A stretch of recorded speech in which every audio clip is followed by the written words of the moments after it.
Overnight, severe weather causing a mess in South Florida, with streets inundated in places like Fort Lauderdale. We have the latest on the storm system that's expected to bring even more rain to the region.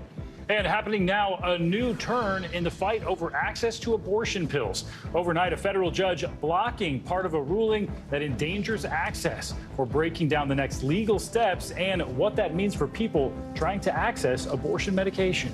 Also happening now, growing calls to resign. This morning, California Senator Dianne Feinstein, the oldest member of Congress, is facing pressure from within her own party to step down. What Feinstein is now saying about those calls to resign. We've got a lot of stories to get to this morning. Thank you for being with us. I'm Zinklea Samoa. And I'm Stephen Romo. Joe and Savannah are on assignment. We begin with that breaking news out of South Florida as severe weather slams that area. Flash floods, tornado warnings, and severe thunderstorm warnings were issued yesterday for parts of South Florida as the weather system pummeled the area for the third day with heavy rain. Fort Lauderdale was hit especially hard. The city getting an estimated 15 to 20 inches of rain. The downpour even forcing the Fort Lauderdale Hollywood International Airport to close, leaving travelers stranded. People living in that area say they've had enough. All the time, I see cars getting stuck here, losing their cars, because when they get stuck here, it's total loss. It's going to get worse and worse and worse, and the car getting stuck in here. So these have to change. We've got team coverage this morning. Our Angie Lastman has the latest forecast. We'll get to her in just a moment. But first, let's head to NBC News correspondent Guad Venegas at Fort Lauderdale International Airport with the latest on those conditions. Guad, good morning. Good morning, Stephen. As you can see behind me, much of the runway still remains under inches of water. We've seen more movement this morning. Overnight, this place was a nightmare with passengers stranded in the terminals. And there's individuals that were on their way to the airport last night that couldn't make it to the airport. They got out of their cars, walked through the rain with their luggage, only to find out that the airport had also shut down. You can still see, as I mentioned, basically from this terminal, all the way to the highway that is at a higher elevation, it looks more like a lake rather than a runway. In fact, overnight, the mayor declared a state of emergency in Fort Lauderdale because of the flooding. You know, we're seeing the flooding here at the airport, but residents in the area are also reporting having water in their homes. As of now, the latest update indicates that the airport will remain closed all morning and perhaps could open later this afternoon, Stephen. Guad, do we know, is there any type of remediation they can do? Is there anything they can do to try to fix that situation at the airport, or do they just have to wait it out? Well, this entire area, the region here in Fort Lauderdale in South Florida, is very flat. A lot of this land is right at sea level. So the flooding here is something that happens when we get a lot of rain. Obviously, you know, it depends on the way some of the pumps with the cities work to clear the flooding for the area. It also has to do with the rain. The mayor said that when they declared the state of emergency, that parts of Fort Lauderdale got as much as 22 inches of rain. So it's difficult to try and clear that water. It's not raining right now, but if it starts raining again today, which it could, things could become even more difficult, Stephen. Wow, alarming, those images you're bringing us. Guad, thanks so much.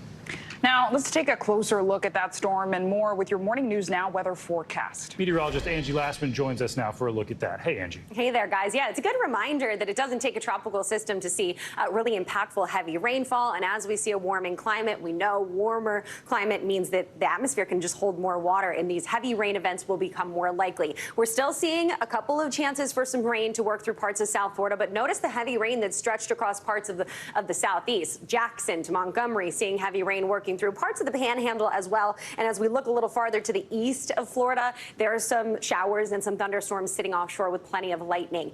As we transition through the rest of the day and into tomorrow, we're still going to see the flooding concern as that system, that low pressure system that we've been tracking for a couple of days now, finally makes it on shore and starts to move off towards the Carolinas. So we could see still ample amounts of rain with impressive rainfall rates that make the flooding concern, specifically flash flooding, a possibility through at least Friday. There's that system system that I just mentioned. It moves onshore through the day today. There's the rain that I spoke about for the Carolinas. If you're in Roanoke to Raleigh and even down towards Charleston over basically the afternoon hours of tomorrow, you could see some of that rain working in. Watch for the flooding concerns. We'll also have the potential to see some isolated strong to even severe storms.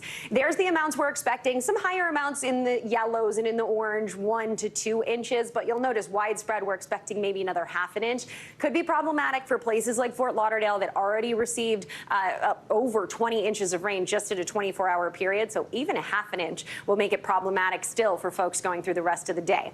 There's the severe weather. The bullseye really focused into parts of Georgia and stretching a little farther to the west. It does include parts of the Florida Panhandle as well, Panama City, Columbus, all involved in this. And we'll see the potential for some isolated storms that could have some strong wind gusts, maybe some hail, and even a few tornadoes. Meanwhile, in the Northeast and stretching into the Midwest, where did winter go? Where did spring go, for that matter? It was a warm winter. Spring feels a little shortened. It's going to get back into the picture, but for now, we're expecting more than 155 million people to see highs over 80 degrees through the day today. So this will be another day where we watch for record highs in places like Chicago, New York, Harrisburg, and as far west as Madison, and a lot of places are going to see the potential to break some record highs for this date.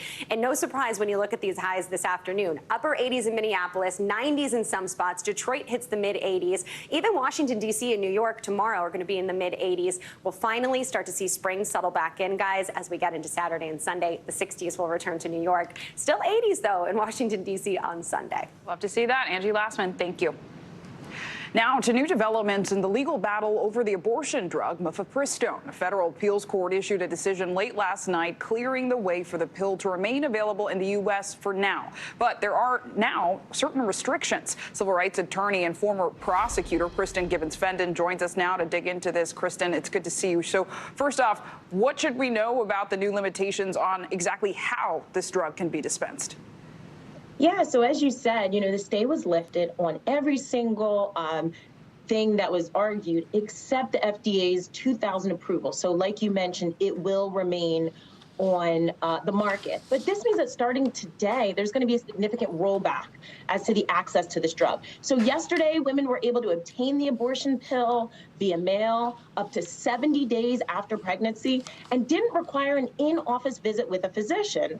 But as of this morning, women will only have 50 days and will be required to have 3 in-person visits with a qualified physician before being able to take the drug. And when you think about it in the grand scheme of things, a woman is likely to realize that she's pregnant, taking us past 30 days when you have a missed menstrual cycle. So that means that a woman will really only have 20 days or less to squeeze in 3 in-person office visits and only be able to obtain the pill without mail usage. So while it's great that the pill will remain on the markets, these significant limitations will significantly roll back access to it. And Kristen, of course, there's been so much legal back and forth. What is the Justice Department's argument here in its request for the emergency stay? Well, they're making a number of arguments. They're basically saying that they followed their own regulations and standards when they approved the abortion pill in 2000, that they adequately monitored and enforced the restrictions on the pill's distribution and use, which were updated in 2016, and then also that they had the discretion to modify or suspend the restrictions due to various health emergencies such as COVID-19, which paved the way for the mail-in as well as changing the amount of times that the in-person visits would need to take place. But I think most importantly, and this is what the Fifth Circuit really allowed to lift the stay in part, was that the plaintiffs, which again were a coalition of anti-abortion groups and doctors, they lacked standing to bring this suit, not only for various reasons because they were not directly harmed, but also because there was a statute of limitations argument, which was compelling to the Fifth Circuit. So much to watch here. All eyes on these cases. Kristen Gibbons-Fendon, thank you so much. Turning now to Richmond, Indiana. That area still dealing with the aftermath of a toxic fire burning at a former recycling plant. Thousands of homes have been evacuated now, and schools remain closed for a second day. This as the Environmental Protection Agency continues collecting samples to test any toxins that may be present in the air. They're also trying to figure out if there's asbestos in debris left behind. Richmond's Mayor Dave Snow says the recycling plant's owner, My Way Trading, ignored a previous order to clean up that property. An order, he says, was issued due to potential fire hazards. My Way Trading has not yet commented publicly about this fire. And we're learning more this morning about what happened in the terrifying moments leading up to that deadly bank shooting in Louisville and during. Police have released the 911 calls from that morning, and those chilling calls include pleas from the employees as well as a call from the shooter's mother. NBC News correspondent Morgan Chesky is in Louisville and joins us now with the very latest. Good morning, Morgan. I know you have been on this beat for quite some time. You've actually had a chance to hear some of the 911 calls. What do we know about them? Yeah, Clay, it's interesting. Every new piece of evidence that has come out since this shooting has taken place is painted a more frightening portrait. We saw the police body cam released yesterday that really showed the chaos here outside the bank as they responded. But these new 911 calls are so tough to hear because they paint a chilling portrait as to what's taking place on the inside. Caller after caller detailing what they witnessed as you hear gunshots play out in the background. I want you to hear a portion of one of these calls, a woman inside the bank. Take a listen. 8 or 9 people have been shot. Are you with any of them? Yes, but I'm in a closet hiding. Is that shots fired? Yes. Okay, just stay quiet. This is his mother. I'm so sorry. I'm getting details secondhand. I'm running through it now. Oh, my Lord. Worth noting, the first 911 call that reported this shooting to authorities didn't actually come from the bank here, but from an entirely different branch. Clay, they were having a video conference, and an employee at another branch witnessed the gunman walk in and open fire on colleagues by watching the video screen. Clay? Each new detail more chilling. I mean, Morgan, I know there was a vigil held yesterday for the victims. What can you tell us about that? And also, what's the latest on the condition of those who are still hospitalized? Of course, yeah, hundreds turned out to the Muhammad Ali Civic Center yesterday to hear a message of support and compassion to the families of those victims. But there was also numerous calls for change throughout that entire event. You could sense a visible, tangible frustration that this problem keeps happening, particularly here in Louisville, where the mayor has said 40 lives have already been lost to gun violence this year alone. As for the victims, we do know from the hospital that 2 remain, one in fair condition, the other 26-year-old officer Nicholas Wilt in critical but stable condition following that head wound he received in responding to the gunman when he opened fire Monday morning.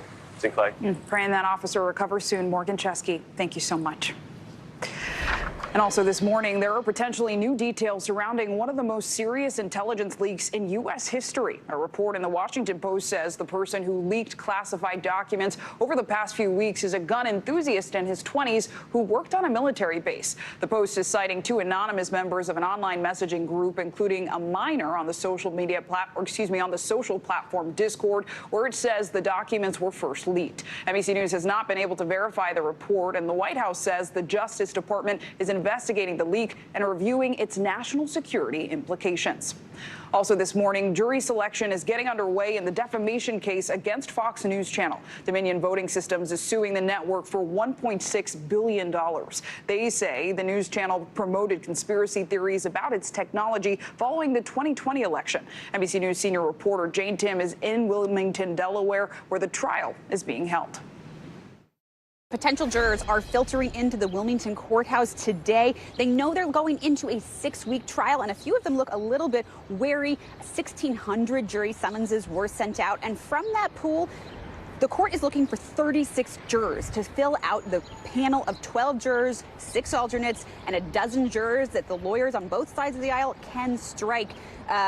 This is a key case, and the question they're going to be asked here is whether or not Dominion Voting Systems was defamed by Fox News when they broadcast election conspiracy theories after the 2020 election. Now, the jurors will be instructed that those conspiracy theories are false. That was in a summary judgment ruling last month. So the question they're going to be asked is whether or not the Fox producers and hosts and executives acted with actual malice when they broadcast those claims. Now, that means knowing falsity or reckless disregard for the truth. Now, the trial is scheduled to begin on Monday, but the fireworks have been happening here all week in the pretrial conference hearing. Lawyers have been going back and forth. Dominion lawyers played tapes yesterday that they say were withheld from evidence. Those tapes annoyed the judge enough that he issued a sanction against Fox, saying if more depositions are needed, Dominion will get them and Fox will have to pay for them. He's also said he's considering appointing a special master to look into exactly what happened with that evidence. Now, we know that the lawyers and the judge are about to sit down before jury selection officially begins. We'll keep you posted on everything that happens here. Fast-moving case, of course. A lot to watch. Jane, thanks so much. Well, former President Donald Trump is due back in New York City today. He's set to be questioned about the state attorney general's business fraud lawsuit against him and his company. Now, that deposition comes just a week after his historic arraignment in New York City. That was for a separate case involving those alleged hush money payments during the 2016 presidential campaign. NBC News correspondent Rahima Ellis joins us now for more on this. So, Rahima, if you would walk us through what do we know about this lawsuit and what are the allegations here? What we know is that this is a civil lawsuit that was brought, as you point out, by the New York State Attorney General Letitia James, and it's against Trump, three of his three oldest children, as well as the Trump Organization. This comes after a 3-year investigation of the Trump Organization from 2011 to 2021.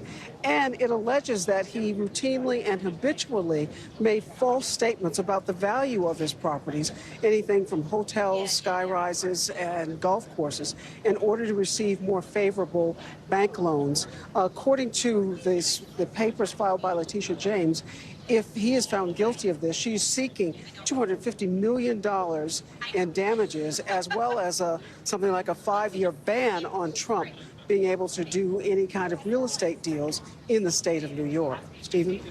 Wow. So what is Trump, or what's his legal team saying about this lawsuit? And also, is he expected to actually testify here, or could he plead the fifth like he did in the previous deposition back in August? He absolutely could. It's his legal right to take the fifth if he chooses to. He's not yet arrived here at the Attorney General's office. And what he's saying about this at this moment is that he did nothing wrong. We don't know if he's going to take the fifth, but what we do know is that he's been sending out a lot of social media posts about this overnight, as well as this morning, saying something to the effect of calling Letitia James a racist. He says that this and other legal battles that he's facing, he calls them election interference. And he also says he finally will get an opportunity to show what a great, profitable and valuable company that he's built, one of the greatest assets of anywhere in the world. So talking a lot on social media. Will he take the fifth here today and be virtually silent like he did in August, where he took the fifth something like 400 times? Stephen? Wow. Rahima, just briefly here, wanted to ask you about this other legal battle Trump is facing. He's suing his former lawyer, Michael Cohen, for $500 million. What do we know about that? We know that Trump is saying, well, you might hear off to the side, there are about a half a dozen anti-Trump protesters who showed up. But in this case that Trump is filing against Cohen, he says it's an unjust enrichment. He accuses him of breaches of contract and of spreading falsehoods about him. Cohen's attorney has responded, saying that Trump is abusing the legal system and using it as a form of harassment. He essentially calls this Trump lawsuit, he says it's a frivolous lawsuit. Stephen? We hear those protesters. All right, Rahima Ellis, thanks so much. And calls asking for top-ranking Democrat U.S. Senator Dianne Feinstein to step down are mounting. Feinstein has been on long-term leave and unable to participate in major votes following an illness. Yesterday, the 89-year-old California senator released a statement saying that she'd asked Senator Chuck Schumer to temporarily fill her seat on the Judiciary Committee. NBC News Capitol Hill correspondent Ryan Nobles joins us now to dig into this. Good morning, Ryan. So first off, just what will the process be for Senator Schumer as he moves forward with trying to appoint his temporary Judiciary Committee member? Well, Zinkley, there's no guarantees here. What Chuck Schumer would like to do is ask the United States Senate to allow him the opportunity to temporarily replace Feinstein on the Judiciary Committee. But that would require all 100 senators to agree to a unanimous consent resolution. And even one Republican senator could decide not to do that. And there's every good chance that they may do that, because part of what's happened here is that the President Biden's judicial nominees have been stalled as a result of the fact that Dianne Feinstein hasn't been in office. And many Republicans don't want to see those judges confirmed. So there is every indication that they may continue to stand in the way of this. Now, there is the possibility that over a longer term period, Democrats could find a way to get her temporarily replaced. But that's going to be a process, and one that we won't see how it plays out until next week. And Ryan, notably, during this time of sort of divisiveness, many of the people calling for her to step down are actually fellow Democrats, including a fellow California representative. And they just tweeted yesterday saying, it's time for Feinstein to resign. We need to put the country ahead of personal loyalty. It's obvious she can no longer fulfill her duties. Strong words there. So does this seem to echo what other Democrats are thinking? Well, only 2 Democrats that are currently serving in Congress have publicly come forward and said that it's time for Feinstein to step down. Ro Khanna, who you pointed out there, and Dean Phillips of Minnesota. Notably, Congresswoman Nancy Pelosi, the former Speaker of the House, rushed to Feinstein's defense yesterday and accused those of asking her to step down of ageism. You know, there's a backdrop to all of this. There's already a heated campaign to replace Feinstein in 2024. 3 Democrats have said that they would like to replace her. Ro Khanna supporting one of them, and Barbara Lee. So there is a lot more to this than just simply people asking for her to step down. Big shoes to fill there. Ryan Nobles, thank you so much. Thank you. Well, coming up, it's official. Prince Harry will be attending his father, King Charles' coronation next month. Yeah, it will be the first time he will be seen with his family since his explosive memoir came out. Next, why Harry's wife, Meghan Markle, will not be joining on the trip. You're watching Morning News Now.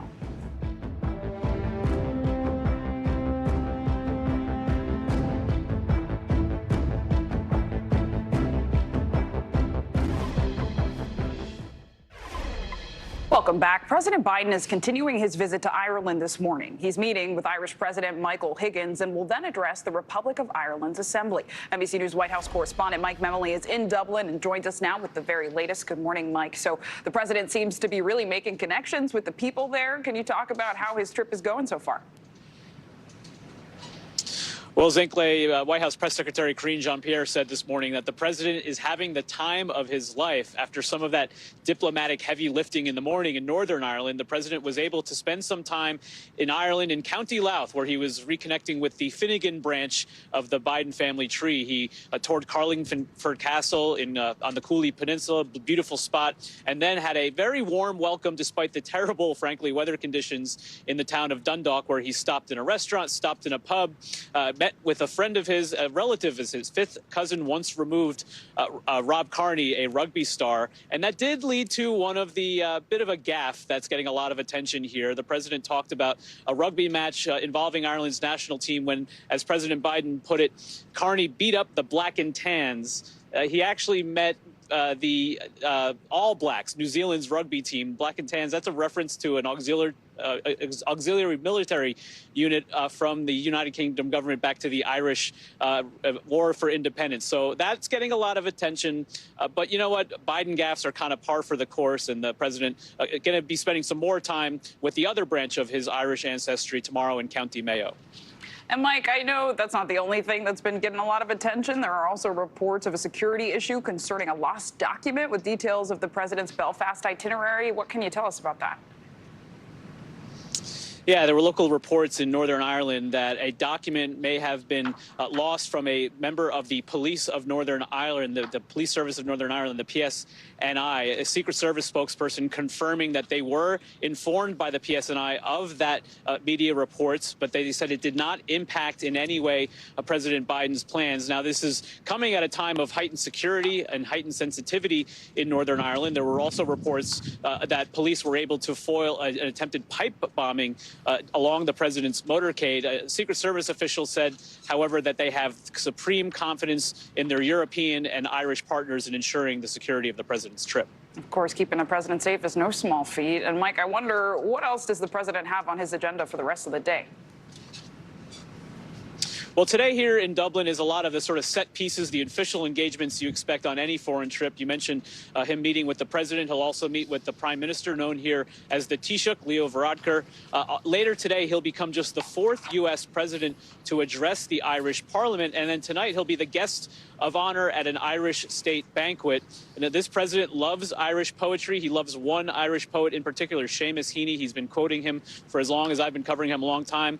We understand that the president invited Seamus Heaney's widow to be part of today's events, and I expect you'll hear at least another quote or two from some of his poems, Sinclair. A lot of personal and political significance. Mike Memoli, thank you so much.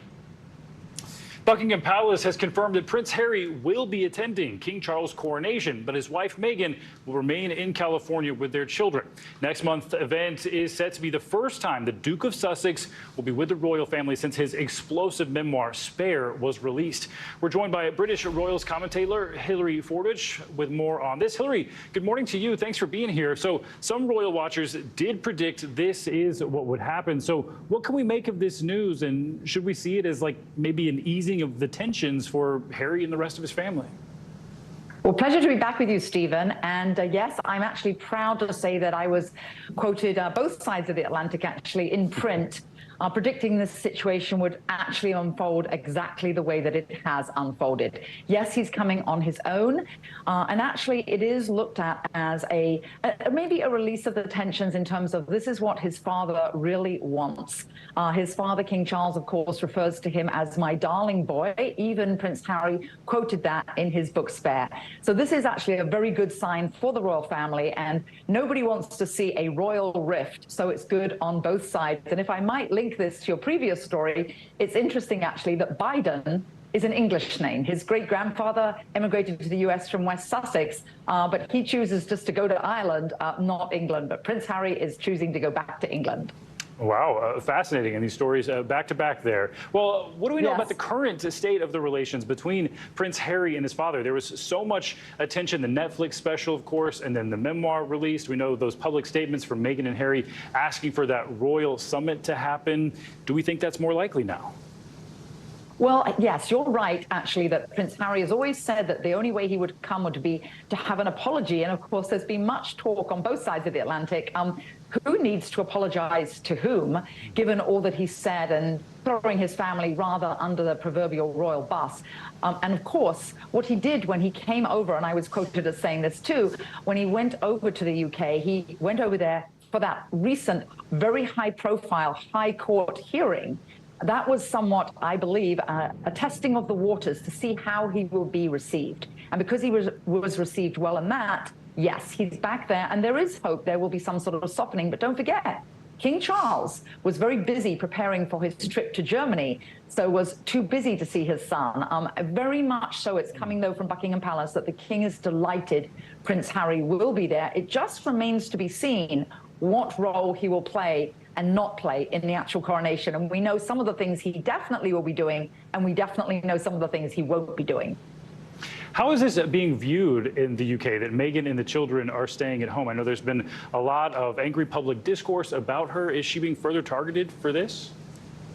Well, I don't think she's ever really been targeted. In fact, actually, she was quoted on Oprah. She even said how much she really appreciated that King Charles, Prince Charles at the time, walked her down the aisle. And of course, don't forget, it was King Charles that chose that Kingdom Choir to sing the gospel music and walked her down the aisle. They were so welcoming to her. And the British public, I covered their wedding, was 12 deep in Windsor, absolutely adored and welcomed Meghan with open arms. It's just a great pity all she and Prince Charles have chosen to do, actually, in squandering all of that love and attention. So now, yes, she has the birthday, of course. Prince Archie is 4 years old. It's his birthday on May 6th. And she declared to Oprah, and I think it's a very good move, she declared that the most important title she would ever have would be motherhood. And she's standing by her children, being a mommy in Montecito. And I think that's the right place for her to be on the coronation day. So hard to argue with that, and really just want everybody to get along. Hilary, thanks so much for your insights this morning. Absolutely. Pleasure, Stephen. More international news now. The latest missile test in North Korea set off alarms in Japan. Yeah, NBC News foreign correspondent Claudio Lavanga joins us with that and more. Claudio, good morning. Stephen Zinkley, good morning. That's right. North Korea conducted the latest intercontinental ballistic missile launch in a month. Now, the missile fell in the waters between the Korean peninsula and Japan. The test set off sirens in the northern Japanese island of Hokkaido, where some residents were briefly urged to take shelter. This is part of an ongoing series of tests from North Korea, causing some concern for its neighbors. Turning now to Mount Everest, where 3 Nepali Sherpa guides are missing after they fell into a deep crevasse after an avalanche yesterday. The tourism department says that a block of snow fell and, quote, buried them. Thousands of climbers flock to take on parts of Everest, also known as the world's highest mountain, every year. Rescuers are still on the lookout, both on foot and by helicopter. Now we end in Ghana, the first country to approve a new malaria vaccine. Scientists who developed it are calling it a world changer. The vaccine, also called R21, is still waiting on final approval from the World Health Organization. Malaria kills about 620,000 people each year. Most of the victims are children. Now, scientists have been working for about a century to find an effective vaccine. If that's possible, then this will be a development that will change many lives, guys. Oh, we love to see that in Ghana, always leading. First country to have independence on the continent, and now this. I love that. Great. A little bit of history and current news. Claudio, thank you. Thank you. And coming up, there are major developments this morning in the case of a woman found dead while on vacation in Mexico. Yeah, when we come back, why the Department of Justice now says it won't be pursuing this case. This is Morning News Now. We're back now with new developments surrounding the case of Shanquella Robinson, the 25-year-old Black American who was found dead in Mexico while on vacation back in October. Yesterday, the Department of Justice said there was not enough evidence to support a federal prosecution. The DOJ saying the decision was based on an investigation by the FBI and the U.S. Attorney's Office, as well as the results of an autopsy done in the United States. An autopsy report from Mexico said Robinson had a broken neck and severe spinal cord injury. In contrast, U.S. officials said the autopsy conducted in the U.S. did not show the spinal cord injury, but it did show that there was swelling in her brain. The cause of death, however, was not determined, and that's all according to the family's attorney, Sue Ann Robinson. She criticized the move to reporters, saying the U.S. autopsy was done after the body had been embalmed. Robinson added that while they were disappointed with the decision, it would not deter them going forward. United States citizens cannot go to Mexico, commit a crime that we all saw on a video, and then come back to America and say, we're on base, we're safe, we're not going to be charged with a crime. That cannot be the message that the U.S. authorities want to send. There was no investigation done. It was not taken seriously until the people had to say, hey, we're not going to accept that this is just what it is. This can't be just what it is. We see with our own eyes an attack, an assault, a crime happening, and nothing's being done. Family attorney Sue Ann Robinson tells us there will be a march in Washington, D.C. on May 19th if no further action is taken in the case by then. That date would mark the 200th day since Shanquella Robinson's death. Now to a major settlement by e-cigarette maker Juul. The company has agreed to pay $462 million to settle claims in 6 states and the District of Columbia. The company was accused of targeting teens with highly addictive flavors. With this deal, Juul will have settled in 45 states for more than $1 billion total. The company did not admit to wrongdoing in this settlement. Now to a growing drug problem. The White House is expressing concern over the use of tranq. People are said to be combining fentanyl with an animal tranquilizer, creating a potentially deadlier drug. As NBC's Valerie Castro explains, the DEA says it's the deadliest drug threat the U.S. has ever seen. A deadly drug with no known antidote, worsening an already dire situation with fentanyl. It's commonly known as tranq, now being called an emerging threat by the White House. The lethal combination of fentanyl laced with xylazine, an animal tranquilizer, leading to a declaration for a federal response plan from the Biden administration within 90 days. This new drug could be a nightmare. It's called xylazine. It's a deadly, skin-rotting zombie drug that evil drug dealers are now mixing with fentanyl with heroin and with other drugs. The DEA warning that xylazine-related overdose deaths have risen in every region of the country, more than 1,000% across the South, up 750% in the West, and more than 500% in the Midwest between 2020 and 2021. Philadelphia feeling the devastating effects on the streets. One user saying tranq is everywhere. There is no fentanyl that doesn't have tranq in it. I would say it's probably our biggest challenge right now. NBC's Dasha Burns with the city's director of the Opioid Response Unit last month. How much should people be sounding the alarm right now? I think everybody should absolutely be sounding the alarm. The movement, similar to what we saw with fentanyl, is that it will be in every other substance. Making it even more lethal, xylazine is not an opioid, so overdoses can't be reversed with naloxone, the remedy for fentanyl and heroin overdoses, better known as Narcan. We don't have a medical detoxification best practice yet in place for it because, again, it wasn't something meant for human consumption. The new threat in the midst of a growing opioid crisis with more than 71,000 fentanyl-related deaths across the country in 2021. This California mother speaking out after her 15-year-old daughter Melanie Ramos died of a fentanyl overdose last year.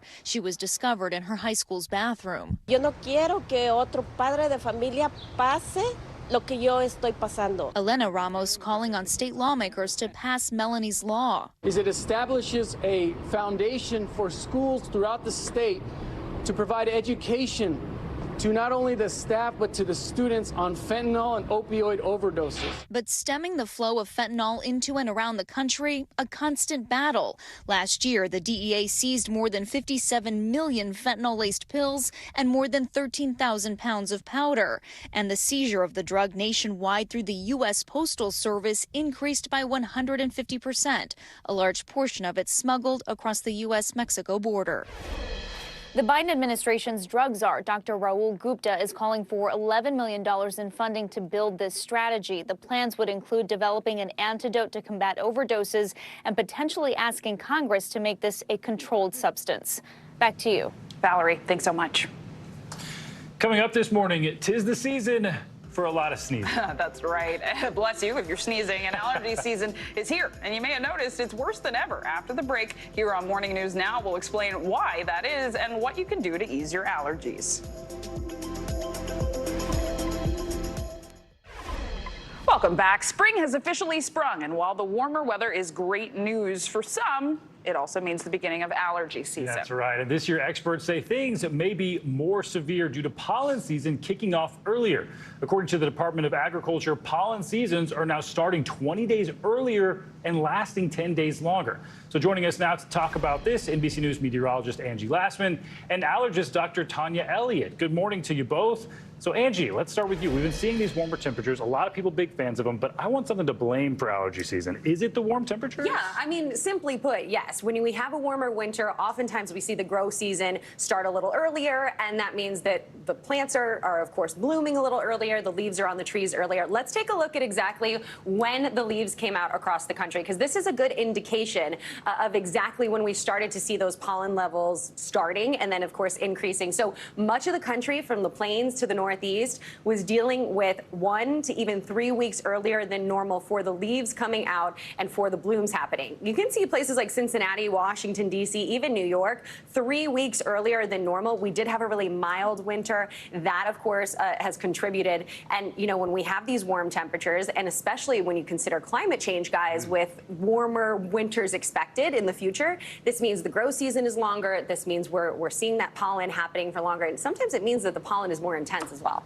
Oh my goodness. Well, then, Dr. Elliott, I want to bring you in here because, as we just mentioned, this year's allergy season is coming in early. We heard that from Angie. That same research from the Department of Agriculture shows us that there's 21% more pollen in the air than back in 1990. So why is this season more severe, and how is it impacting allergy sufferers? Is there anything we can do? Yeah, so the other thing that's important to note is that the pollen can actually bind with diesel exhaust and other pollutants in the air, which could be extremely irritating to the nasal passages, even if you don't have allergies. So, you know, when you go outside and all of a sudden you see a bunch of yellow pollen on your car, that's staying suspended in the air. We are breathing that in, and it's triggering an allergic type response, sneezing and congestion for everybody, not just the allergy sufferers. So what can we do about it? Well, the first thing is to know when there's going to be a high pollen count day and take an antihistamine about 1 hour before you go outside. The other thing you can do, if you know tree season is your season and you know from basically March till May you're sneezing all of the time, get started on a nasal corticosteroid spray, something like Flonase. You want to take that every day consistently, and it's not going to help unless you're taking it consistently. So you need to have it in your system for about 5 to 7 days. Then you'll start to experience the preventive benefit. It's much easier to stop an allergic reaction from progressing than it is to try to get your symptoms under control once you're already having an allergy attack. That's an important point. You got to build up the immunity. Yeah, I did not realize that. And Angie, I wanted to ask you, are there areas in the country where this is not a problem? Places out west, maybe? Yeah, I mean, the 22, I believe, % of the country is dealing with moderate to high pollen. So this is something that a lot of the country is dealing with. You can see some of those areas that are most populated are parts of the U.S. city, many U.S. cities that are most populated. So yes and no. There's some areas that aren't quite as bad in the South, but a lot of the country dealing with this. Sneeze-in season. Sneeze-in season. We really like saying that. And Dr. Elliott, I wonder, for some people, allergies don't come immediately when you move somewhere. I'm looking at Stephen here. Yeah, she's jinxing me. Yeah, she says just wait. He doesn't get allergies. I do. Is there any method to the madness? Why are some people more seemingly predisposed to them? So that's interesting. So when you move, it takes at least 6 months to a year to develop allergies. So you need what's called a sensitization period, meaning a period of time where you're exposed to something. Your body says, hey, wait a minute, I haven't seen that before. That's something foreign, and you develop an allergic response to it. So if you've just moved and you've been in an area for a couple of months and you feel fine, just wait. You may end up having symptoms next year at this time. There we go. You hear that? You hear that, Stephen? Just wait. I need to stop bragging because I'm not having allergies then. Dr. Tanya Elliott, Angie Lashman, thank you both so much. Thank you. Now to some money news. Big developments here in the Big Apple. Believe it or not, rent in New York is getting even higher. Wow. Let's bring in CNBC's Silvana Henao for that and more financial headlines. Silvana, good morning. Hey, Stephen. Hey, Zinkley. Good morning to you. Yes, so New York City landlords are testing renters' limits. Reports out today show the average monthly rent in Manhattan rose to a record high of $4,175 in March. That's up $25 from the previous peak last July and almost 13% more than this time last year. Apartment hunters haven't been able to catch a break, even as more units become available and the vacancy rate ticks up. The busiest and most expensive time of the year for Manhattan rentals is July and August, and it's still ahead, obviously, so it's signaling more record highs to come. Manhattan is the nation's largest rental market.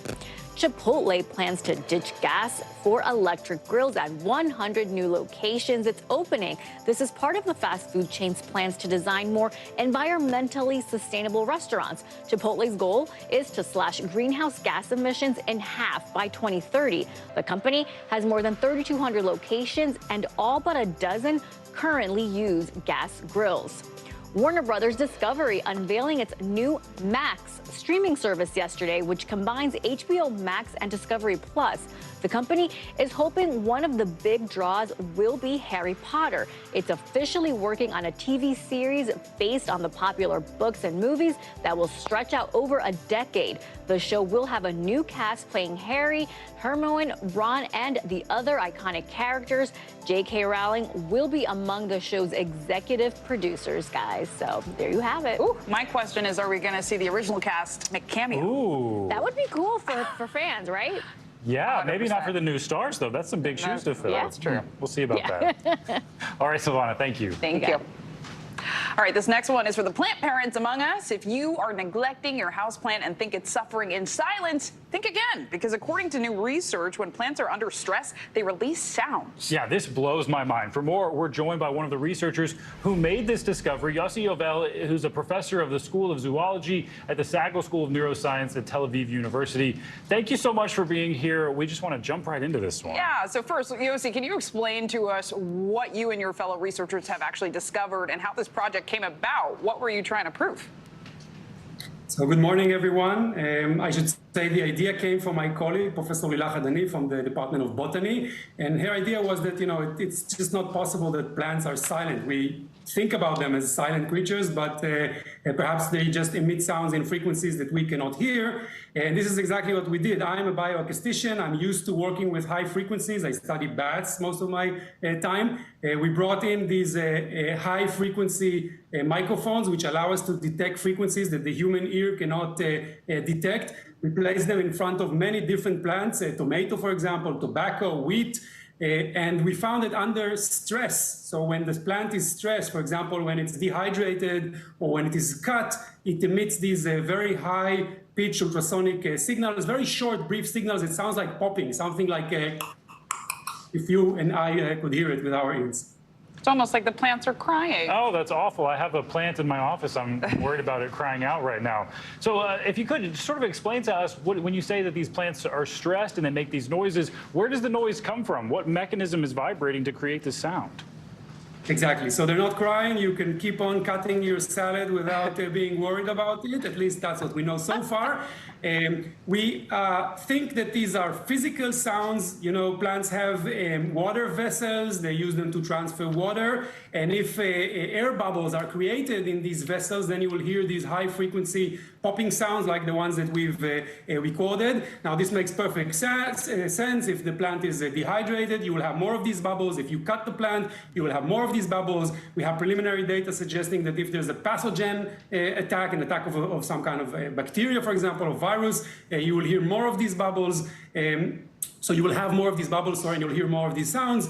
And of course, the million-dollar question that we're now interested in is whether other animals use these sounds. So I can give you a few possible examples. So we know that bats can hear these sounds, even though they're very high frequency. We know that rodents can hear them. We know that some insects can hear them. So you could imagine an insect, for example, that depends on a plant for feeding. This insect would like to know if the plant is dehydrated or not. And it makes perfect sense that it, in addition to using, for example, odors and vision, maybe it's also eavesdropping on the plant. That's what we're trying to find out right now.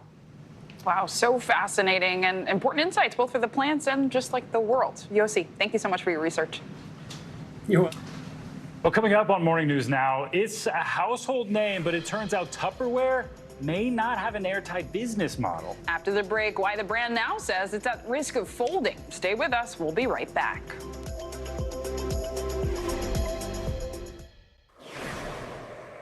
Welcome back. Broadway lovers rejoice. Ariana DeBose is back hosting this year's Tony Awards. The Oscar-winning actress said she was honored to be asked back, and it comes after her performance hosting this year's BAFTA Awards, where she went viral after rapping and name-checking women in the room. The Tonys will take place on Sunday, June 11th at the United Palace in New York. A lot of people so excited about this one, Sinclair. I mean, I'm ready to see her do it again. It was so fun just to watch. Addicted to watch. Thanks, Stephen.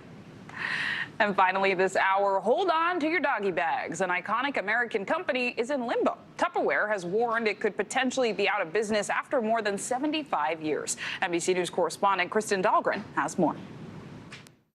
Tupperware, now you're cooking. The party may be over for an iconic American brand. Tupperware, the company that's become synonymous with food storage, now warning it could be headed for a default. It needs to recapitalize and get more money to keep it going as a business. And there are doubts as to whether it can do that. At a Tupperware home party. The colorful containers were once a staple in American kitchens. Its direct sales model allowing women to earn money, hosting Tupperware parties for their friends. The home party system was absolutely the key, the heart to this product succeeding.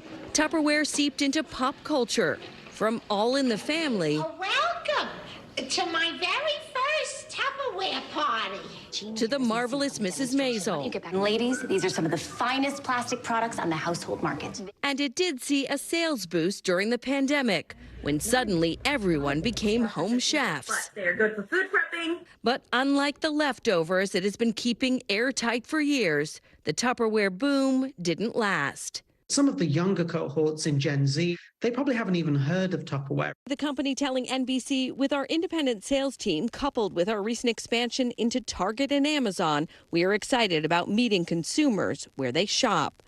A big change many now hope will keep the company from closing its lid for good. Kristen Dahlgren, NBC News. Wow, fascinating. Such a part of American history there. Truly. Who knew? Well, that's going to do it for this hour of Morning News Now. The news continues right now.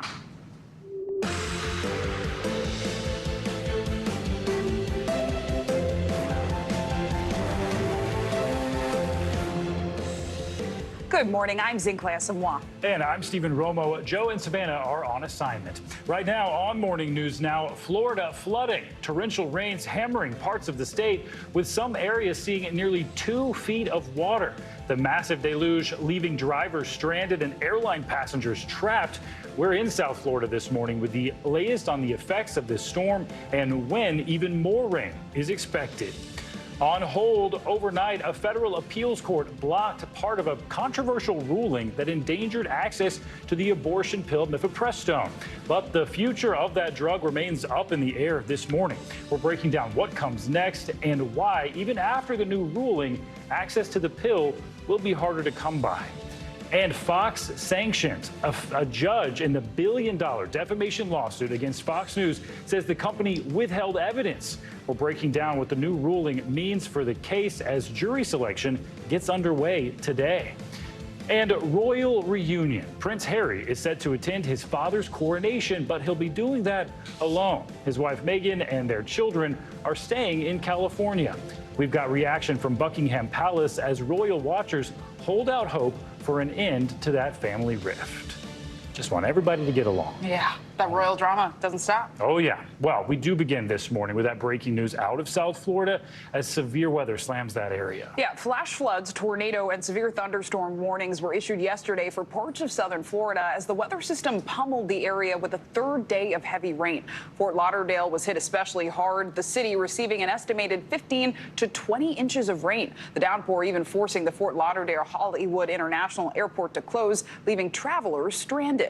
Floodwaters also inundated roads, trapping drivers. Some people had to be rescued from their cars. We've got team coverage this morning. Angie Lassman has the latest forecast, and we'll get to her in just a moment. But first, let's get to NBC News correspondent Guad Menendez at Fort Lauderdale Hollywood International Airport with the latest on the conditions. Good morning, Guad. Good morning, Sinclair. Stephen, the airport here remains shut down. It was a nightmare overnight for the passengers that flew in and those that were attempting to fly out that got stuck at the airport. You can see behind me the runway that still essentially looks like a giant lake, with some airport vehicles making their way around through some of the areas that are above the water here, but still inches of water on this runway. The highway in the background is the only roadway that was used to get in and out of the airport, with vehicles stuck in the surrounding areas. And as you can see, the airport still shut down because of the flooding. Overnight, a torrential downpour sent swaths of Florida into a flash flood emergency, leaving drivers in Fort Lauderdale stranded and desperate for help in stunning scenes like this. Reference to a vehicle stuck in the floodwater. Caller advised she does not know how to swim. The National Weather Service warning of a life-threatening situation. It's going to get worse and worse and worse, and the car's getting stuck in here. When they get stuck here, it's total loss. No casualties have been reported, but the deluge of water, coupled with tornado warnings, shut down Fort Lauderdale International Airport, leaving frustrated travelers stranded with no way out. All right, that noise is a tornado watch. As you can see, the waters are not receding, so it's going to be a long night. Do send help to Fort Lauderdale Airport. The city of Fort Lauderdale says it is designed to handle 3 inches of rain within a 24-hour period, but more than 20 inches poured down over parts of South Florida in just 6 hours, all during Florida's dry season. While the southeast was soaked overnight, up north, New York got a sunbath instead of April showers. The temperature yesterday, 23 degrees above average. Taking off everything. This is it. I'm wearing a t-shirt for the first time in 6 or 7 months. I don't know what it is. It's fantastic. Perfect day. The summer-like weather stretches from the Northeast to the upper Midwest. Records were broken in dozens of cities, including Denver and Minneapolis. While in New Jersey, wildfires scorched nearly 4,000 acres. Firefighters got the upper hand on the blaze yesterday, hoping it won't spread further. A tale of two weather realities across the country today. And it just started raining again. It had been a nice, clear morning. We were told by authorities that if the water receded, the airport was expected to reopen at some point this afternoon. We know that it will be closed throughout this morning, but of course, much of this depends on that rain that has been hitting the region.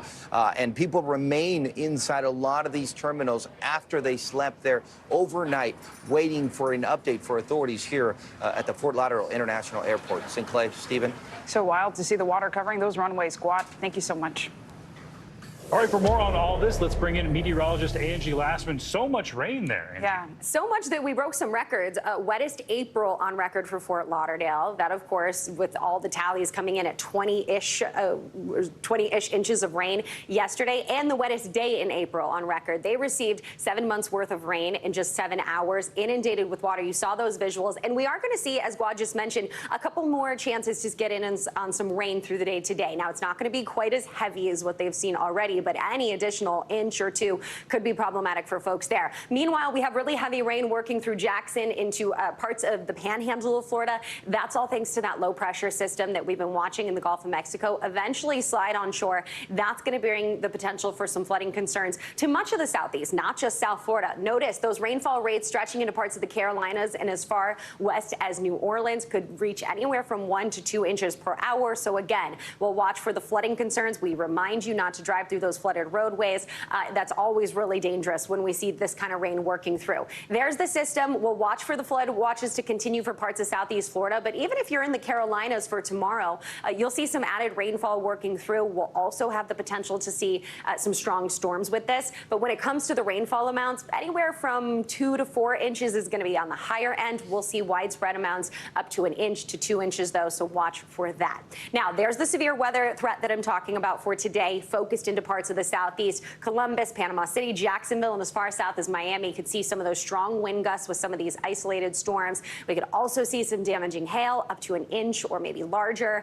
And we're not going to rule out a couple of tornadoes as well. This will be mainly through the afternoon and into the evening hours. Now let's switch gears and let's talk temperatures because, boy, it feels like summer in a lot of places across the country when it should be feeling more like spring. We've got 80s and we've got 90s. 155 million people are going to see highs above 80 degrees today. Again, feeling like summer. And some of these locations are going to have the potential to break some records. You can see some major cities on there: Milwaukee, Chicago, Green Bay, Sioux Falls. Minneapolis is headed close to the 90s today. New York, as well as Georgetown and Harrisburg, all going to get in on this with these temperatures into the 80s again and into the 90s and feeling well above normal for this time of year. Some locations are 15, 20, even 30 degrees above normal.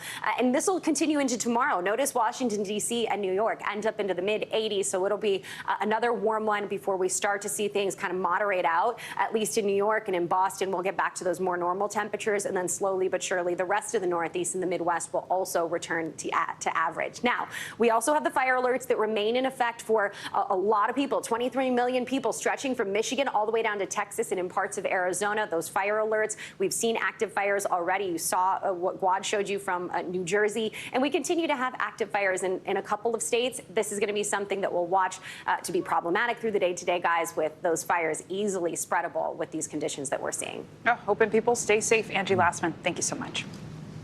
Well, President Biden is continuing his visit to Ireland today, meeting with the country's president and prime minister. Meanwhile, back home, the battle over reproductive rights is heating up, with a federal appeals court putting on hold a Texas judge's ruling that could have endangered access to an abortion drug. NBC News White House correspondent Mike Memley is in Dublin now and joins us with the latest. Mike, good morning to you. So let's start with President Biden's agenda. Do we know what's on his schedule today? Well, Stephen, President Biden spending time this morning with the president of Ireland, Michael Higgins. He signed a guest book and noted that the residence of the Irish president looks an awful lot like the White House back home. But he said, I don't plan to go home. Just an indication of how much the president is enjoying his time here in Ireland. Karine Jean-Pierre, the White House press secretary, saying this morning that the president is having the time of his life. The president also planting a tree at the residence there. They're ringing ringing the peace bell, a bell that was installed to mark the 10-year anniversary of the Good Friday peace accords with Northern Ireland. That is certain to be a topic of conversation when the president sits down with Ireland's prime minister, the Taoiseach, as he's known here, Leo Varadkar, talking about the economy as well as the war in Ukraine. And then President Biden will become just the fourth American president to address Ireland's parliament. Later, he's the guest of honor at a state banquet. The president, I would fully expect, is going to quote his favorite verse from his favorite poem from his favorite Irish poet, Seamus Heaney, The Cure of Troy, about hope and history rhyming. And in fact, we understand that the White House has invited Heaney's widow to join the president as one of his guests for the dinner tonight.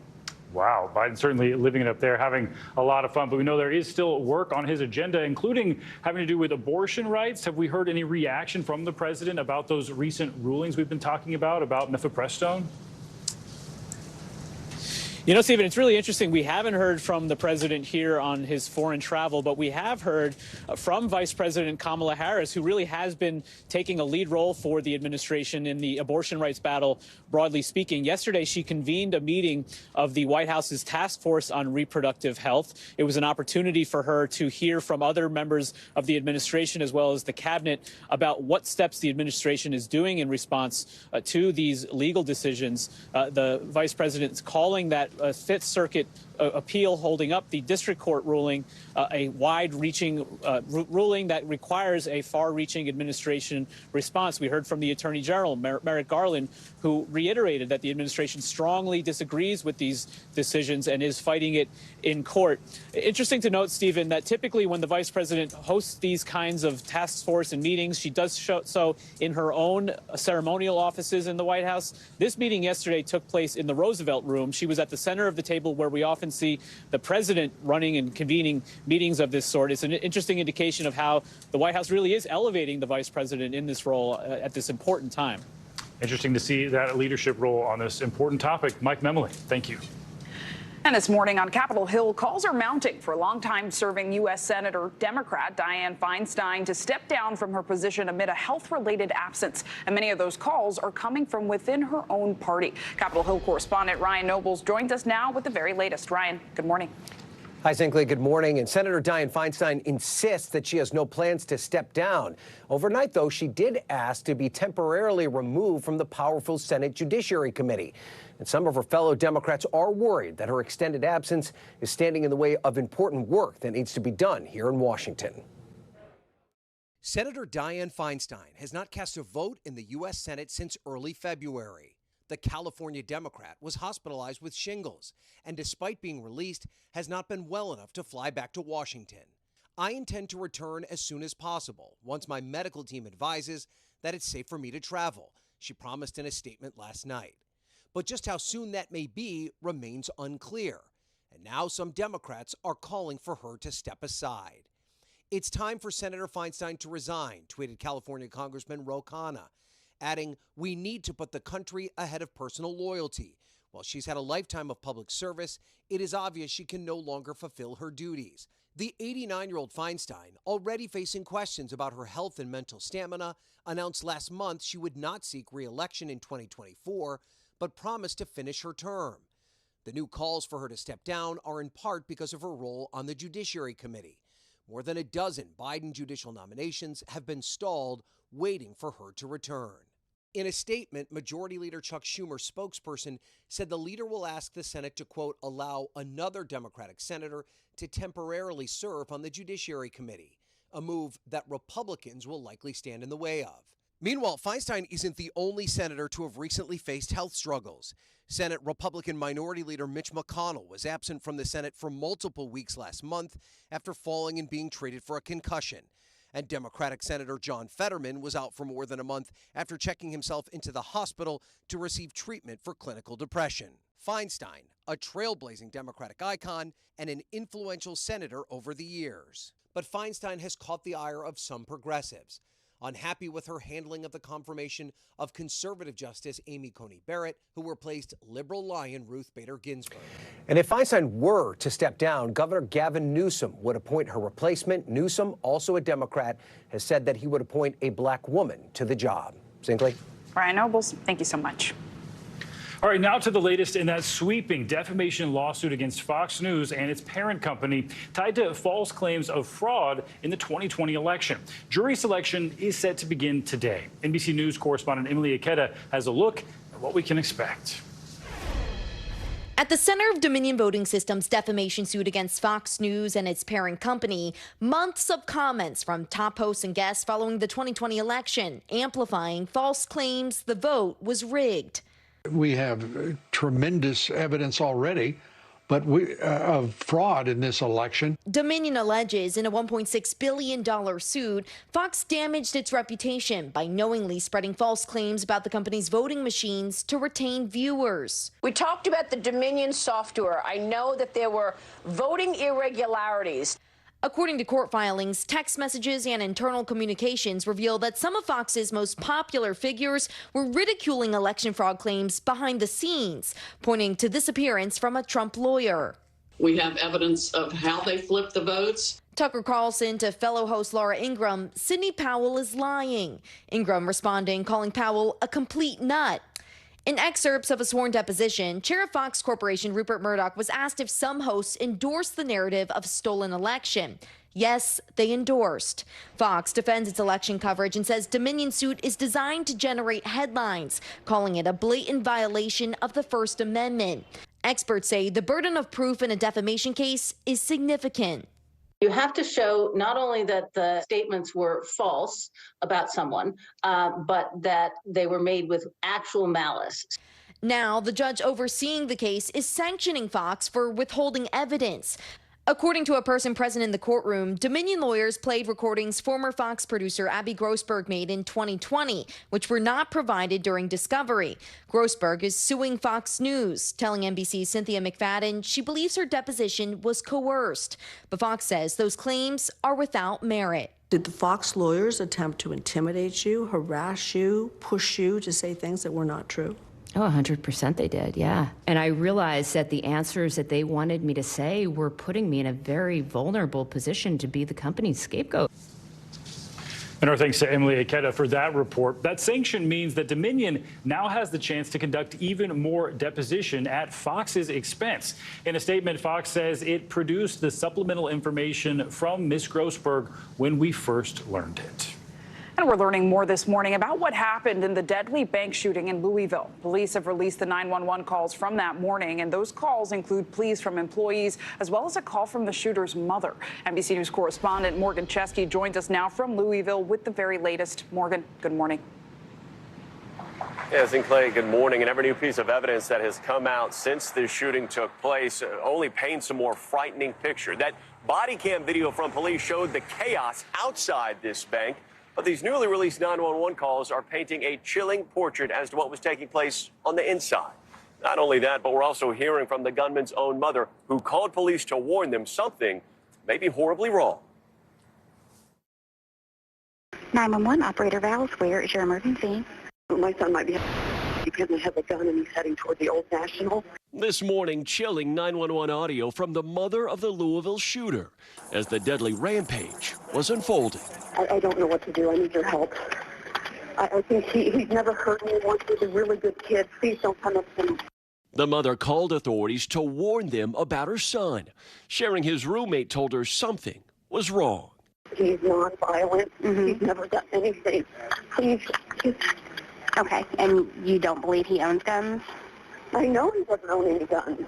The mother unaware of the purchase just 6 days earlier, when police say the gunman illegally bought an AR-15. The family telling NBC their son suffered from mental health challenges, but there were never any warning signs. From inside the bank, more calls pouring into 911. I'm in the closet with one person. Yep, I hear gunshots. Is that shots fired? Yes. Okay, just stay quiet. The first 911 call coming from outside the building. The caller witnessing the horror unfold on a video conference call. We heard multiple shots and everybody started saying, oh my God, and then he came into the fort. Okay, stay. The attack left 5 people dead and 8 others injured. One of them, rookie police officer Nicholas Wilt. The 26-year-old, just days into his job, struck in the head before his partner fired the fatal shot. killing the gunman. Late Wednesday, hundreds of mourners took part in a vigil just blocks away from the crime scene. Kentucky Governor Andy Beshear emotional about losing one of his friends and having to tell his wife. This person murdered my friend. Calling your friend's wife, who's also your friend, to tell her that her husband is gone is amongst the hardest things I have ever done. And if there's been any silver lining since this tragedy took place, it has been that every day the hospital has announced some of the patients either injured or wounded have been released. At last check, 2 remain, 1 person in fair condition, the other 26-year-old officer Christopher Wiltz in critical but stable condition. Sinclair. Such a terrible event. Morgan Chesky, thank you so much. All right, now let's get to the latest on that massive toxic fire that's still burning at a former recycling plant in Richmond, Indiana. Thousands have been forced to evacuate their homes, and schools remain closed now for a second day. And now Richmond's mayor is accusing the plant's owner of ignoring a potential fire hazard on the site. NBC News correspondent Maggie Vespa is there with the latest.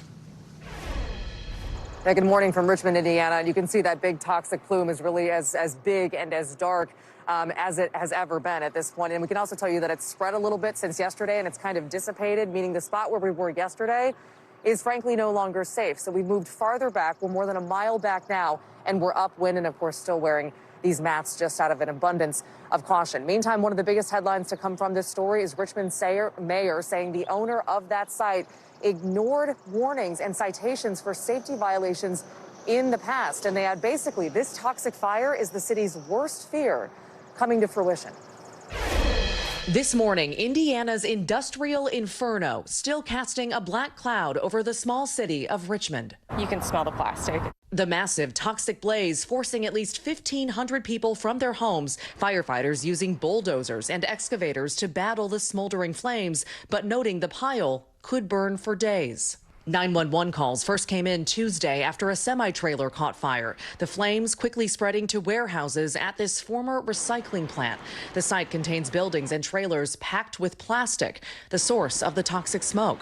Richmond's mayor says the city ordered the business owner, who has not publicly been identified, to clean up the site, citing safety code violations. But he says that order was ignored. Officials add the city of Richmond even bought a small portion of the site in a tax sale, another effort to try and force the owner to clean up some of it. The risk these citizens are under are the responsibility of that negligent business owner.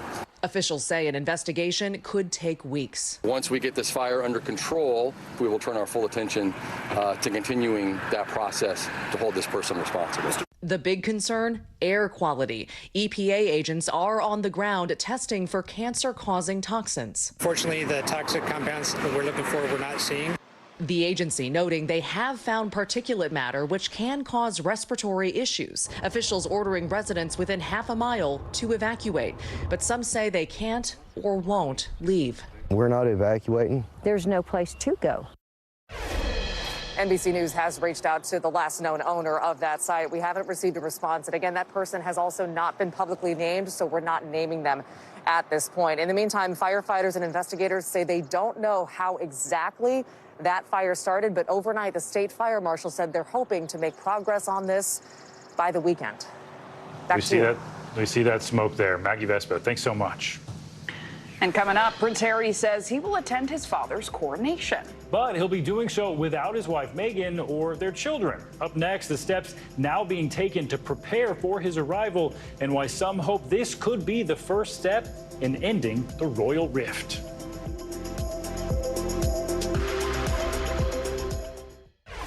We're back now with new details about King Charles' coronation next month. Yeah, Buckingham Palace is confirming that Prince Harry will be attending that ceremony, but his wife Meghan and their children, they will not be there. NBC News foreign correspondent Molly Hunter joins us now from London with more on this. Lots of people talking about this one, Molly. Hey guys, good morning. Lots of people talking about it. I've been talking about it a lot with you guys, but after months of speculation, will they, won't they? Will Harry come alone or will he leave Meghan and the kids behind? Well, we finally have an answer. Take a look. Overnight, finally, the news from Buckingham Palace we've all been waiting for. Confirmation that Prince Harry will be attending his father's coronation next month. In a statement, the palace is pleased to confirm that Harry will be at the service at Westminster Abbey, while his wife Meghan will remain in California with Prince Archie and Princess Lilibet. The announcement follows months of feverish speculation over whether Harry and Meghan were invited and whether they would make the trip. When asked about it back in January, Harry said the door was open. If you're invited to the coronation, will you come? There's a lot that can happen between now and then. Sharing the king's big day, Queen Camilla, who will also be crowned alongside King Charles. The fact that Camilla's role is now so important, it's constitutional as well. It will be difficult for Harry, I think, to swallow that pill of seeing the embodiment of everything he didn't want. Harry's public confirmed attendance, well past the RSVP date of April 3rd, raises issues of planning and security. Frogmore Cottage is no longer the Sussex UK residence. However, there are other royal households Harry could bunk at for the weekend. In a new biography of King Charles by royal commentator Robert Jobson, now being serialized in the Daily Mail, he cites interviews with insiders and couriers who say financially, the post-Meghan and Harry slimmed-down working royal family was a necessity. Writing, Charles dropped a bombshell saying he couldn't afford to pay for Meghan in the future, as well as for Camilla and for William and Catherine and their young family. This infuriated Harry.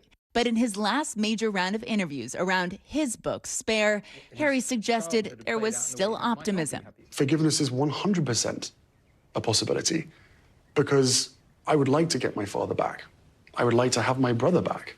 At the moment, I don't recognize them as much as they probably don't recognize me. And for this country that still adores those brothers, it will be a welcome sight to see them together, at least for a day.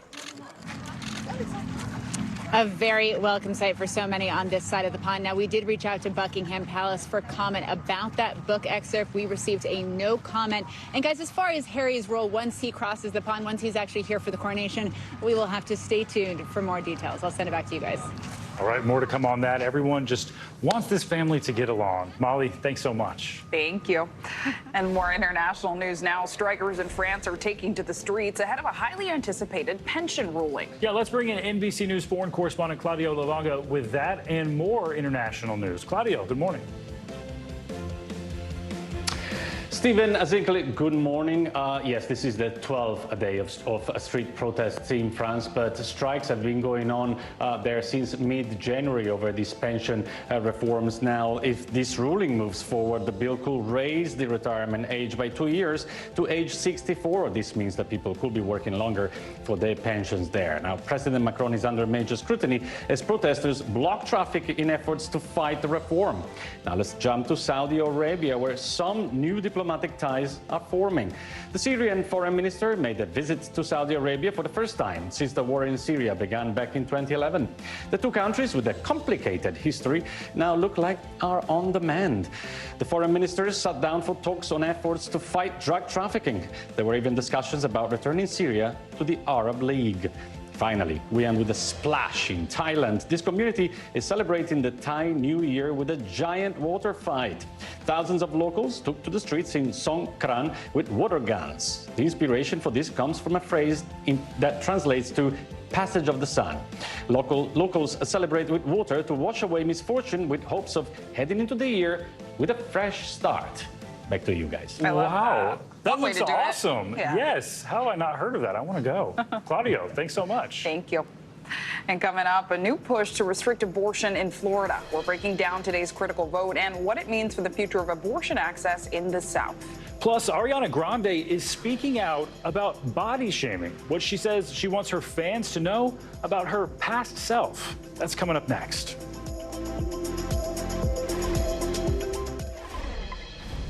Welcome back. Florida is at the center of the battle on abortion this morning. The state's House is expected to vote on and pass a 6-week ban on abortion.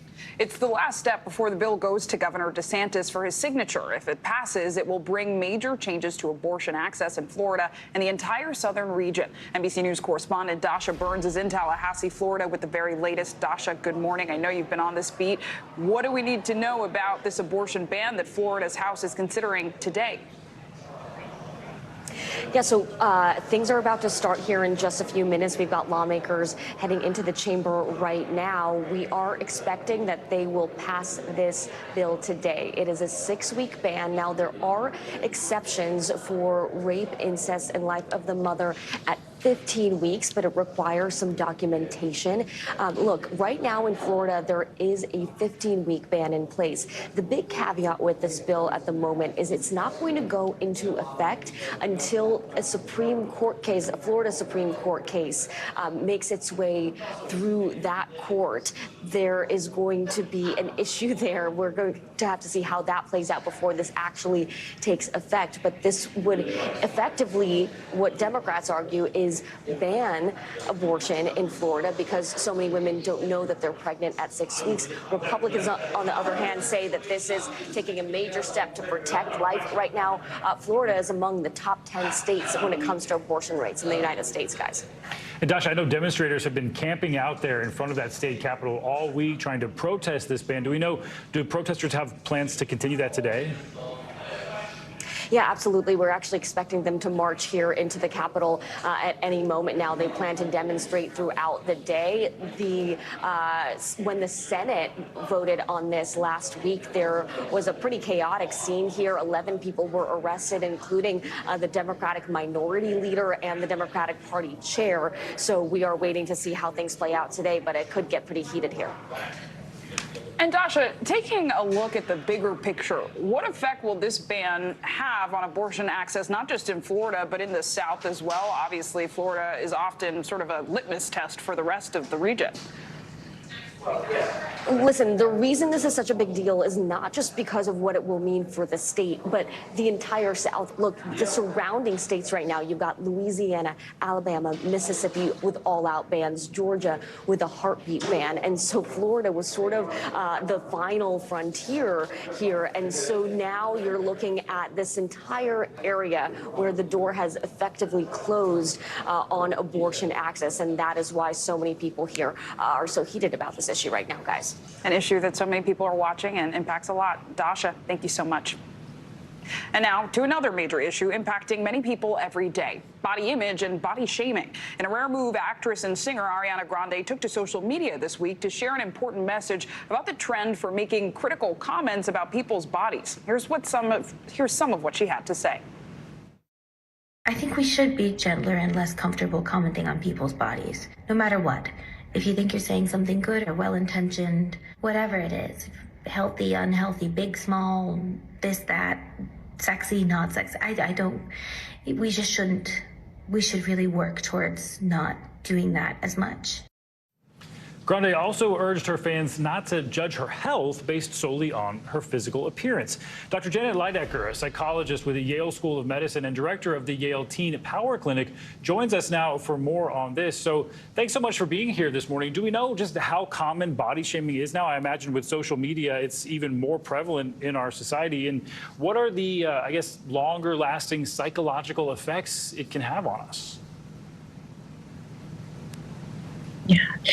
It's a great question, and it's a really important issue that's facing teens and adults today. So body shaming and other forms of bullying, whether they happen online or in person, are most commonly about weight. And it's not a benign issue. It's not something that's just part of growing up. Any kind of teasing or bullying about weight has long-lasting consequences. There can be depression, anxiety, eating disorders, all sorts of negative mental health consequences. And notably, in this video, we hear Ariana Grande make an important point that sometimes people make comments that they, A, might think are complimentary, or B, just feel that they have a right to talk about you, right? I mean, we get this as news anchors. People talk about how you look, what you're wearing, but they could actually be doing more harm than good. Can you speak on that? That is true. So whenever there are comments, even if there are compliments made about bodies, it turns the attention only to the body. And when we hyper focus, or even just focus on the body, we're discounting the rest of the person. And it can make a person become one-dimensional and less than human. So again, even if it's a compliment, even if it's well-intentioned or coming from a caring place, it's objectifying the person as just their body. So it is so prevalent, as you've talked about, doctor. So what should people do if this happens to them? Or what should you do if you see this happening to someone else? Is it good to intervene here? It's always good to intervene. It's really a tough position to be in if it's happening to you. And again, when it happens online, it can be worse in some ways because it's often anonymous. The comments are coming from someone who's either a stranger or who you don't even know. And that creates a feeling of helplessness. So any kind of way that you can come to someone's defense is going to make them feel more supported.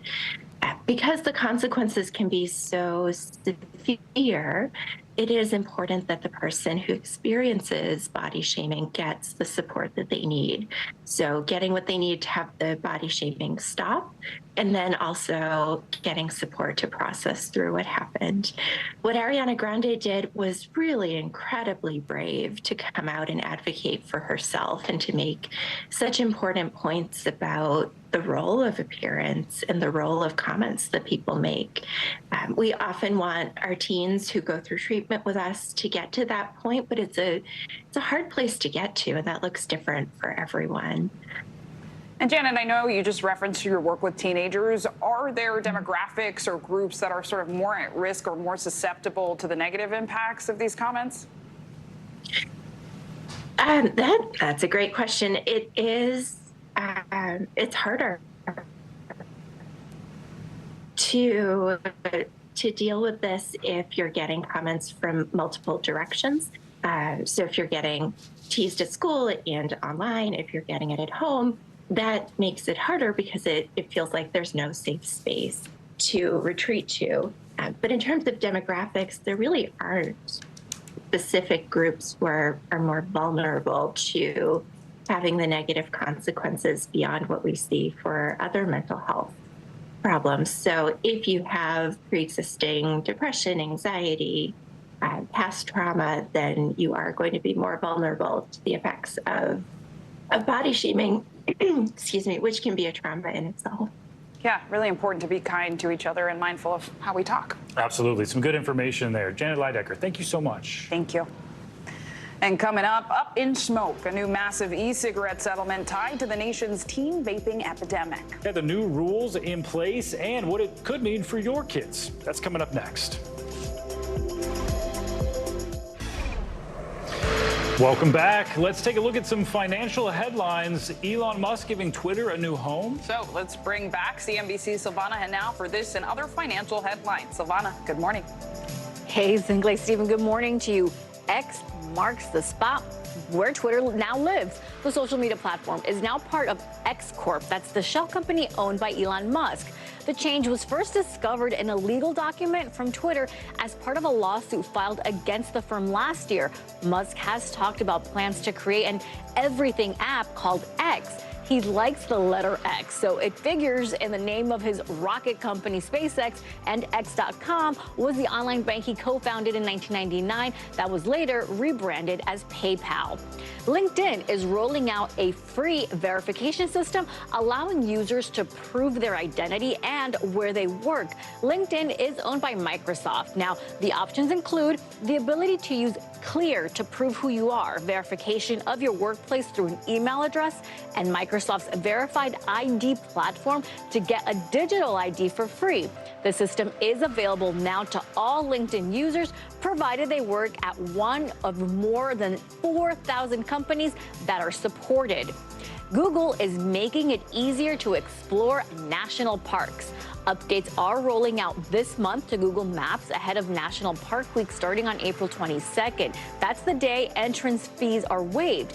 Now, when you search for a trail, Google Maps will show the entire route instead of just a pin. It will also give you walking and cycling directions straight to the trailhead and let you download a map of the park so you can access it if you don't have internet service. You can also get photo highlights of the most popular attractions and user reviews, guys. So sounds pretty good. Sounds like for, good way for us to get out and get some fresh air and not get lost. Yes. Yeah, that's the important part. Very much so. Silvana, Yeah. thank you. You got it. And turning now to the mega lawsuit to the tune of $462 million that's been settled between e-cigarette giant Juul and half a dozen states over unlawful marketing. NBC's Tom Costello has the details. Accused of hooking an entire generation of young people on vaping, industry giant Juul agreed to a $462 million settlement with California, New York, D.C., Colorado, Illinois, Massachusetts, and New Mexico.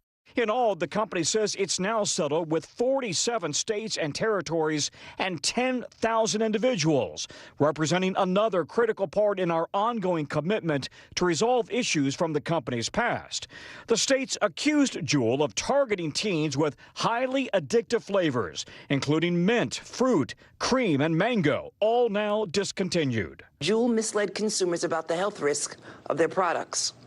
However, just one pod of Juul contains as much nicotine as a whole pack of cigarettes. It's incredibly destructive. In 2020, high school juniors Caleb Mintz and Philip Furman told us quitting wasn't easy. And I would start to get anxious. I would start to lose my temper a lot easier. While underage vaping has been cut in half in recent years, last fall, 14% of high schoolers reported vaping in the previous 30 days.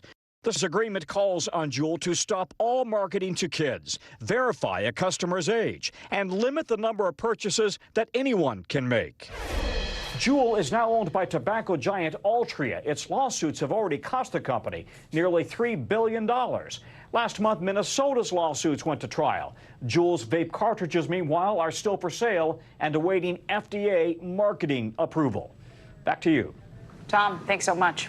Well, we're digging deeper now into the uncertainty some people have about whether or not they should have kids or what the future could look like for the kids they do have because of climate change concerns. And with so much happening, more people in this country say they're worried about climate change more than ever before. So to dig in, we're here with NBC's Angie Lastman to dig in. Angie, what's going on? Guys, this generation is seeing more climate change-fueled disasters more rapidly than any generation before. We know this, and it's sparked a new wave in thinking about the future. And a recent ABC IPSOS survey of Americans aged 18 to 45 found that climate change is making a quarter of them even rethink having a kid. Take a look. As the climate crisis gets worse, it's fueling a wave of anxiety in younger generations.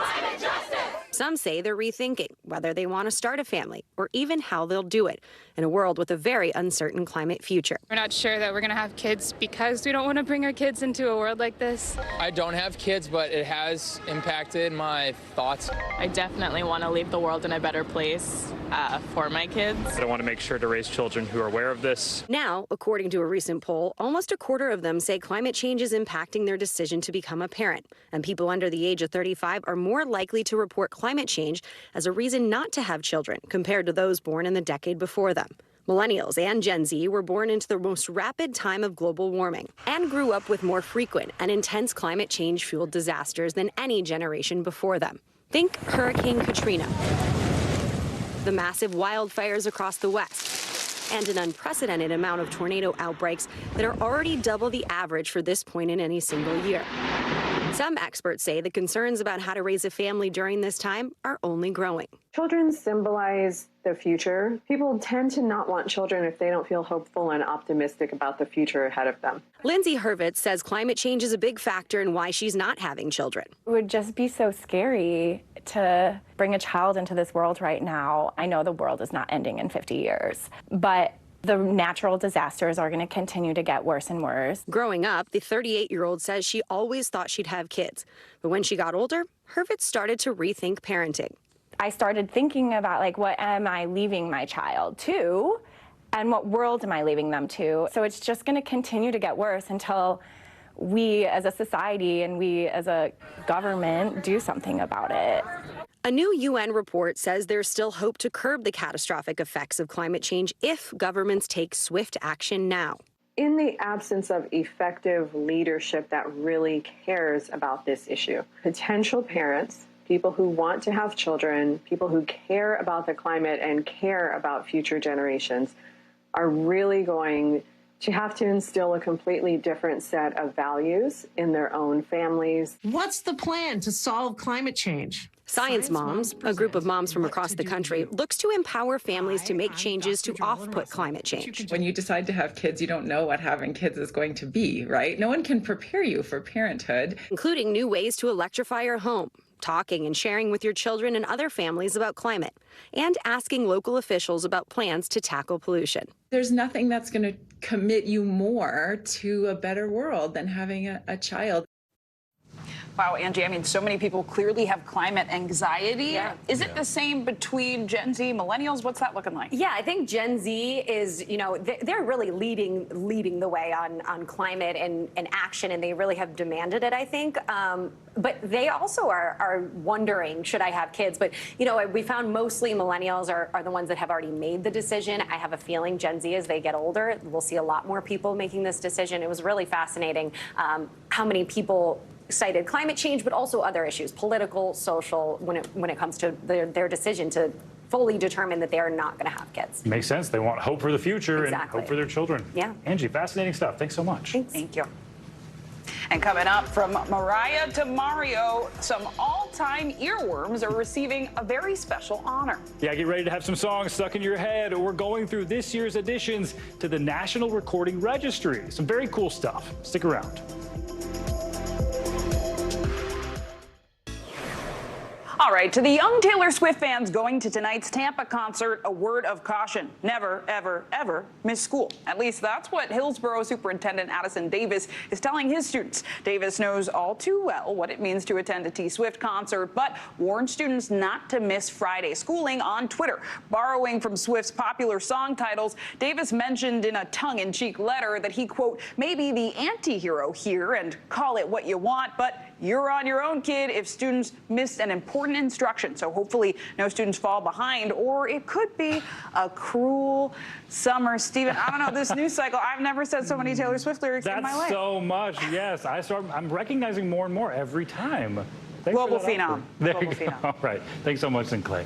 Well, each year, the National Recording Registry at the Library of Congress chooses recordings that define the sound of the country's history and its culture. This year, Daddy Yankee, John Denver, and Queen Latifah are among the artists who had their songs selected, and they are in some very good company.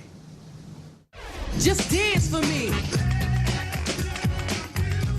That unforgettable track on Queen Latifah's debut album, All Hail the Queen, more than 34 years ago, now enshrined in music history.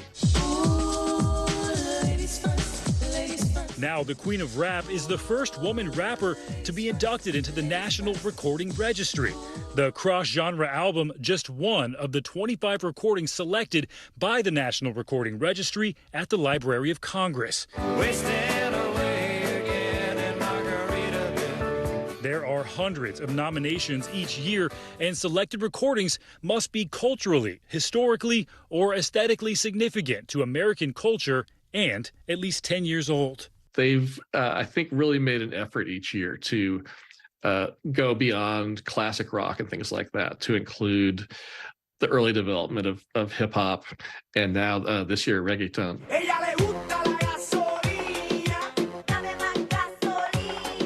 Daddy Yankee's Gasolina, which launched the Puerto Rican superstar to global fame almost 20 years ago, is now the first reggaeton hit to be inducted on the registry. And the legendary theme song for the Nintendo classic Super Mario Bros. By composer Koji Kondo became the first video game sound inducted. The National Registry finds a place here to realize all the different shapes and sizes that recordings take that have been significant historically. This year's list also honors pop legends and records that defined eras, like Madonna's first #1 album, Like a Virgin. Mariah Carey's iconic holiday tune,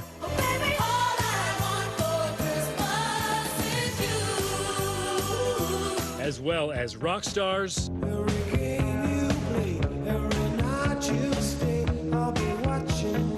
and former Beatles. From the first recordings of mariachi music to the songs that catapulted singers into the stars. Sweet dreams are made of these. This year's inductees withstanding the test of time, and some even offering a message as timeless as their work.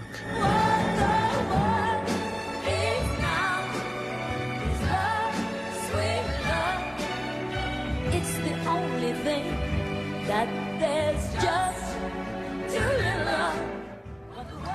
A lot of songs to get stuck in your head. I learned so much about this, not only like video game music, but also audiobooks. For example, The Pale Blue Dot by Carl Sagan, also on this year's list. The more you know. Really great reporting, Stephen. Thank you. Thank you. And that's going to do it for this hour. Morning News Now. The news continues right now. Thanks for watching our YouTube channel. Follow today's top stories and breaking news by downloading the NBC News app.